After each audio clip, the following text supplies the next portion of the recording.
La préhistoire est généralement définie comme la période comprise entre l'apparition du genre humain et l'apparition des premiers documents écrits.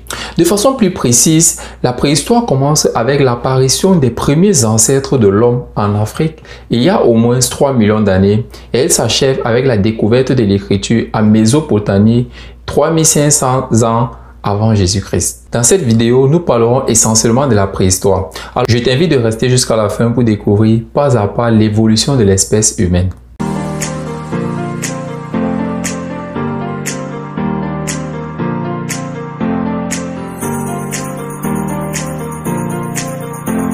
Salut à toi, bienvenue sur le Réveil de l'Afrique, ta chaîne. Je suis Olivier Dongué. Ici, je parle à tous les Africains et à toi en particulier, car convaincu du potentiel dont regorge notre continent ainsi que sa population, dont toi y compris, je vais t'aider à le découvrir ou le faire grandir davantage afin qu'ensemble nous puissions faire rayonner ce continent qui a absolument besoin de chacun de nous pour montrer sa splendeur.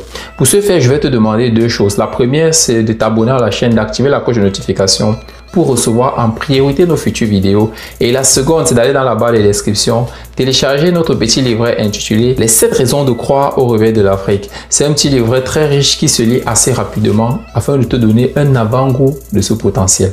Nous devons être honnêtes. Étant donné que tout s'est passé avant l'invention de l'écriture, c'est grâce aux fouilles et aux découvertes dans les zones où vivaient ces premiers hommes que l'on parvient aujourd'hui à comprendre le mode de vie. L'homme préhistorique comprend plusieurs genres et espèces ayant vécu au cours de la préhistoire. Certains sont très éloignés de l'homme moderne, remontant à plusieurs millions d'années, tandis que d'autres sont au contraire très proches de ce que nous sommes, maîtrisant de mieux en mieux le langage articulé, le feu et la fabrication des outils à partir d'environ 1 million d'années. La préhistoire se divise en deux grandes parties, le paléolithique, l'âge de la pierre taillée, et le néolithique, l'âge de la pierre polie, qui se divise elle-même en différentes sous-parties. La phase de transition entre ces deux grandes périodes est appelée la mésolithique. Nous sommes il y a environ 45 millions d'années. Les derniers dinosaures ont disparu depuis déjà très longtemps. Les premiers grands singes font leur apparition sur Terre. 20 millions d'années plus tard, apparaît un grand singe plus évolué. On le nomme Ramapithèque. On suppose qu'il est le premier ancêtre commun aux singes et à l'homme. Plusieurs millions d'années plus tard, arrive l'Australopithèque qui se tient debout et utilise des outils de pierre. Le premier homme fait son apparition. Il invente le premier outil à partir d'un gadget. On l'appelle Homo habilis, ce qui veut dire homme habile. Certains auteurs pensent que cela marque le début de la préhistoire. Comme on l'a dit plus tôt, se divise en deux grandes parties, le paléolithique et le néolithique, avec cette phase de transition qui est la mésolithique. Le paléolithique, l'âge de la pierre taillée. L'Homo habilis, homme droit, est considéré comme le premier représentant de l'espèce humaine. Il a apparu il y a plus de 3 millions d'années. Il était de petite taille, mais se tenait déjà debout. Il vivait dans des abris rudimentaires, les grottes et même dans les arbres afin de se protéger des prédateurs.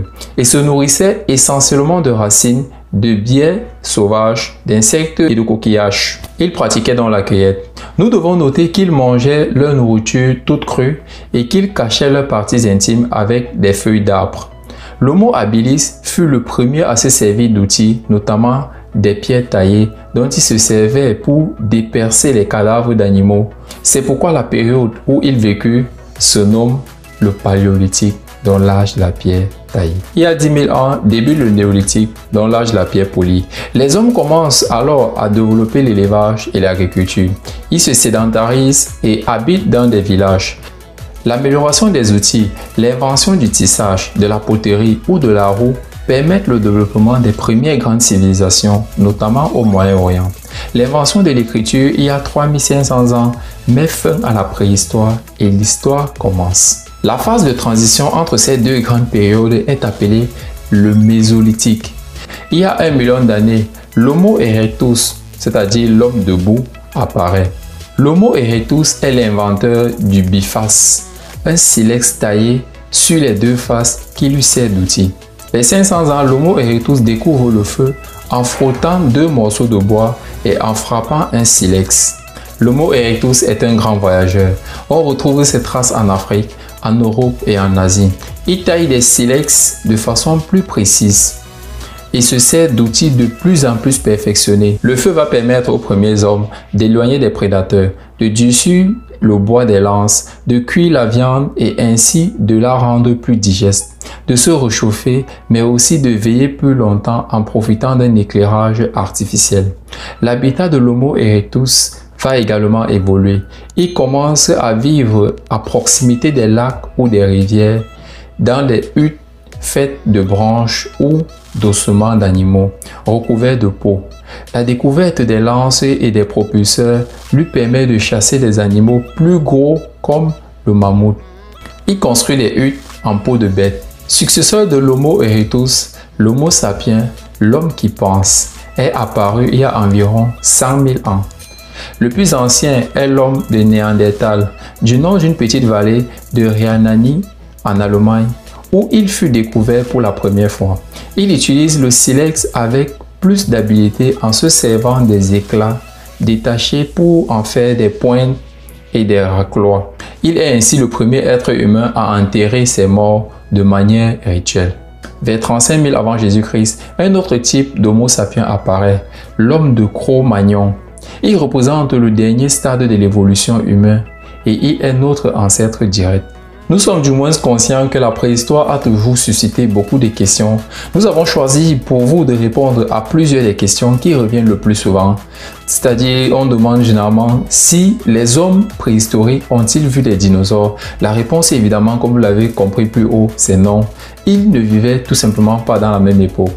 Plus de 58 millions d'années séparent les derniers dinosaures des premiers hommes. Les dinosaures ont apparu il y a 65 millions d'années. Les premiers hommes ont apparu il y a seulement 7 millions d'années. Le plus ancien est Toumaï.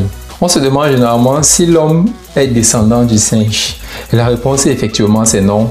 L'homme ne descend pas du singe. Les hommes et les singes actuels ont un ancêtre commun datant entre 7 et 10 millions d'années, qui n'a toujours pas été retrouvé. Le chimpanzé et le bonobo sont nos plus proches cousins, mais ils ne sont pas du tout de la même espèce que nous. Pourquoi dit-on que l'Afrique est le berceau de l'humanité? Tout simplement parce que les plus anciens fossiles d'hominidés datant jusqu'à 7 millions d'années en arrière ont tous été découverts en Afrique. Toumaï, Lucie, Orioring, Abel. Les origines de l'homme sont donc véritablement sur le continent africain. C'est pour cela qu'on dit de l'Afrique le berceau de l'humanité. Est-ce que l'homme préhistorique était-il poilu?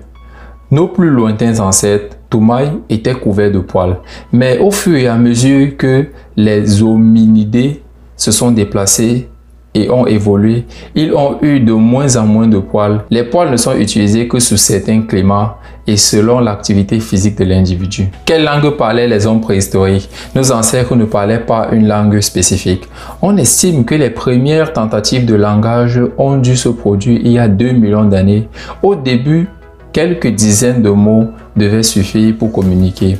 Sans grammaire, l'Homo erectus semble être le premier hominidé à posséder une forme de langage. Les hommes actuellement sur Terre appartiennent à la même espèce. Nous sommes des Homo sapiens. La différence de couleur de peau n'est juste qu'une adaptation aux conditions de vie et au climat. Les hommes vivant sous un climat très ensoleillé ont une couleur de peau plus foncée. À l'inverse, les hommes vivant sous un climat peu ensoleillé ont une couleur de peau plus claire. Merci de m'avoir écouté. Je serai content de lire ton commentaire à ce sujet. Si tu as aimé, n'oublie pas de liker et de t'abonner et d'activer la cloche de notification pour ne rien rater de nos futures publications. Le réveil de l'Afrique est une mission commune. Ensemble, on va plus loin. Partage cette vidéo autour de toi. Ça fait toujours plaisir d'apporter une valeur ajoutée aux autres. Olivier Dongué pour vous servir.